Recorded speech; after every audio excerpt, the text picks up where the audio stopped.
Good afternoon, ladies and gentlemen. I actually come across this way. Race for Excellence is a brainchild of myself. There are a lot of things that go into it, but I started it because I like remote control cars. I have a gas-powered truck.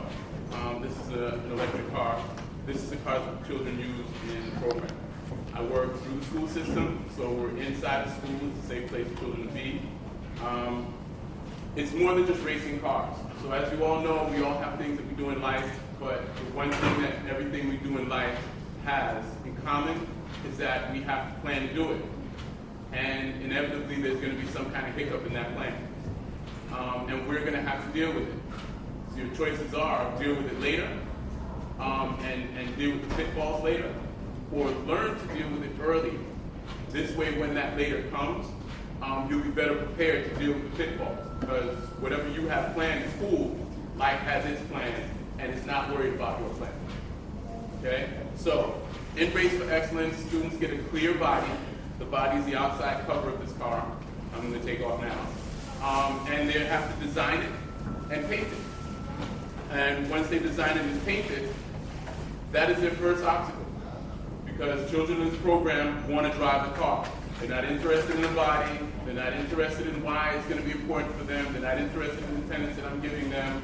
They're interested in driving this car. So the first thing they're going to learn is delayed gratification. You can't drive this car until you paint this body and mount it. The second thing they're going to learn is how to deal with unmet expectations. So this is a nice looking car. Can you see a 10 to 14-year-old boy painting something looking like this? That's funny because I can. I definitely can. And I've seen them do it. All right? The thing is, they don't know they can.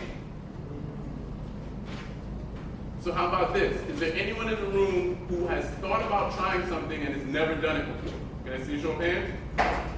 Okay. Why are you still thinking about it? Do it. You'll succeed or you won't. If you succeed, that's another notch in your belt. If you don't, that's something that you learned about yourself. And you may learn that if you try again, you will succeed. This is what children in Race for Excellence get. They get it now. So instead of meeting expectations later on and pulling out a gun or fighting somebody and getting arrested because of disorderly conduct, they learn how to deal with it in a constructive way that can make them grow.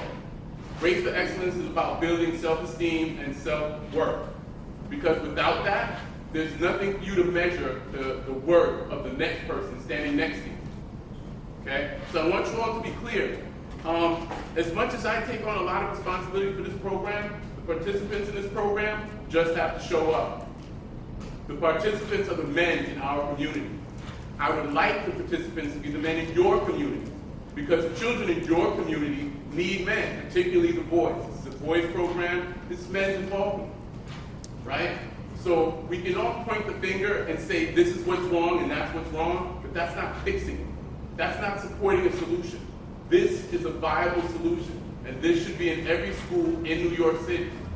That is my goal. I plan to be in 3 schools in September, but I can only be in 1 school at a time. So what I need are men to step forward and say, I will give you 4 hours, 1 day a month. That's all it takes. If you like the program, if you want to do more, I can put you in a school and you can get paid to do it.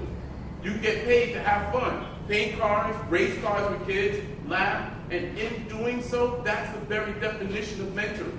I'm not reinventing the wheel, because all we have to do as men is show up. So, I have some flyers at the front, I have cards on me, I'll be here throughout the duration of the meeting and a little bit after. So if you have any questions, or better yet, if you want to participate, please come and see me. And like the young lady said earlier, spread the word. Because word of mouth is the best way to do it. Thank you.